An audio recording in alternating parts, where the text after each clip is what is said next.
Still the same loser, aren't you? Jessica sneered, clinging tightly to the arm of her wealthy fiancé, Brad. Ryan didn't argue.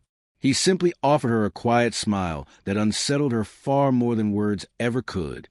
By the following morning, Jessica would learn the truth about Brad's sudden dismissal from his firm, along with the startling reality of who Ryan had become. Ryan Mitchell, now 28, had grown up in the small town of Millbrook, Ohio. These days, he was a successful businessman based in Chicago. After graduating from Lincoln High in 2014, he hadn't returned to Millbrook once, and he had his reasons. Back in high school, Jessica Harper had been his first love. From 2012 until 2014, they were inseparable. Jessica had fit the classic it girl image, cheerleader, prom queen, and the daughter of an affluent family. Ryan, on the other hand, came from modest roots. His father worked long shifts in a factory, while his mother served tables at the local diner. Their relationship had always been a clash of social classes. Ryan wasn't a football player, a student council officer, or one of the wealthy kids. What he had was intellect. He was a top student in math and science, with dreams of attending college on a scholarship. At first, Jessica found his drive endearing. "You're not like other guys," she used to tell him. "You actually think." But as senior year crept toward its end, things shifted. Her friends whispered cruel comments. "He's going nowhere. You could do so much better. Think about your future." Ryan noticed Jessica pulling away. Their dates grew infrequent. Their calls became shorter and excuses piled up. Then came the crushing moment on prom night. A week before the dance, Jessica asked Ryan to meet her at Millbrook Park. Expecting a romantic surprise, he arrived full of hope. Instead, she ended their relationship. "Ryan, we need to talk," she began with words that sounded rehearsed. "I've been thinking about us, about what's ahead." "What about our future?" he asked, though dread already coiled in his chest. "You're starting at community college, and maybe state school if things work out. I'm heading to Northwestern. We're just going in different directions." "Jessica, I've been awarded a full scholarship to University of Chicago's engineering program," he explained, desperate to hold on. She faltered for only a moment before continuing. "That's impressive, Ryan, really. But let's be honest. You're from a different background. My parents and my friends, they have expectations." "Expectations?" His stomach sank. "I need someone who can provide, someone who understands the world I live in. You'll never be successful enough for me. Ryan, I can't settle." Those words cut deep, but they also fueled him for the next decade. Ryan threw himself into his studies, excelling at the University of Chicago and graduating summa cum laude in engineering before earning an MBA. His first role was as a junior analyst at a Chicago tech startup.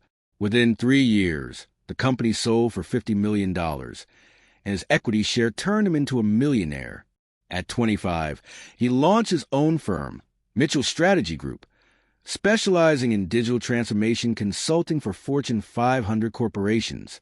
By 2024, Ryan's net worth had grown to $15 million. He lived in a Chicago penthouse, drove a Tesla Model S, and maintained a strong investment portfolio, everything Jessica once claimed to find success. And yet, despite all that, he had never married. When the invitation from Millbrook High's 10-year reunion landed in his mailbox, his first instinct was to toss it aside. But then he thought of Jessica. Where was she now? What path had she chosen? Curious, he searched her name online. Jessica Harper was now Jessica Whitman, married to Brad Whitman. Brad worked as a regional sales manager at Davidson Industries, a mid-level manufacturing company. Together they had the picture-perfect suburban life. Nice house, a BMW in the driveway, upper-middle-class stability. Ryan smiled knowingly. Davidson Industries had been one of his firm's clients for 2 years. He himself had reviewed Brad's performance reports. It really was a small world. Ryan ultimately decided to attend the reunion. Lincoln High School Gymnasium, October 12, 2024. Streamers lined the walls. The playlist was filled with songs from their graduating year, and clusters of old classmates mingled across the decorated floor. Ryan walked in alone, dressed in a sleek, tailored black suit. Nothing ostentatious, just understated elegance paired with quiet confidence. During the first hour, he chatted with familiar faces and reconnected with a few teachers. People were impressed by his success, but Ryan brushed it off. "I just happened to be in the right place at the right time," he would say, never letting pride color his words. Around 9:30, Jessica arrived on Brad's arm. She was still striking, polished in her appearance, her smile carefully practiced. Brad looked every bit the part of a successful partner, tall, attractive, sporting a luxury watch, and carrying himself with confidence. Together, they projected the image of a flawless couple. But when Jessica's eyes landed on Ryan, her expression faltered just for a second. Recognition was immediate, even after 10 years. She leaned toward Brad, whispered something, and then walked over. "Ryan Mitchell, back in Millbrook?" she greeted, her smile strained. "No, Chicago these days," Ryan answered evenly. "Oh, how nice. Still doing what was it again? Something with computers?" "Something like that," he replied coolly. Brad stepped in, extending his hand with a firm shake. "Brad Whitman, Jessica's fiancé. I'm regional sales manager at Davidson Industries." Ryan nodded politely. "Pleasure to meet you, Brad.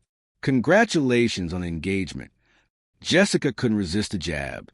With a smirk just loud enough for others nearby to overhear, she muttered, "Still the same nobody, I see. Some people never grow."